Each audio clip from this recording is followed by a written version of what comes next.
Hello guys, and welcome to another video from Vintage Radar. Today we have another very interesting cool video for you. Here we have a vintage 90s Seiko Chronograph Quartz watch with the Moonphase and the alarm function, and we will be showing you how to set the Moonphase and the day of the month.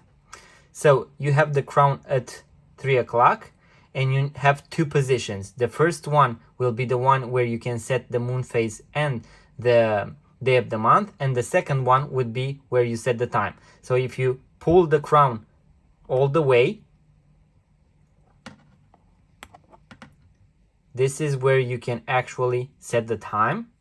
Then let's push it back in and only pull it to the first position. If we rotate it counterclockwise, you can see that the Moonphase is rotating, and if we rotate it the other way, you can actually set the day of the month. Now, on these vintage Seiko watches, you might need to try once or twice in order to go to the first position, but you can figure it out. And then after you have set the Moonphase and the day of the month, simply push the crown back in its initial position, and then you are done.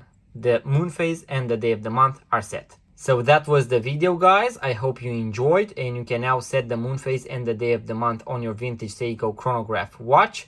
If you enjoy this kind of watch tutorials, make sure to subscribe to our channel, like this video, leave a comment, and also if you are interested in vintage and pre-owned watches just like this one, make sure to check out our website vintageradar.com, link in the description below. Thank you guys, and see you next time.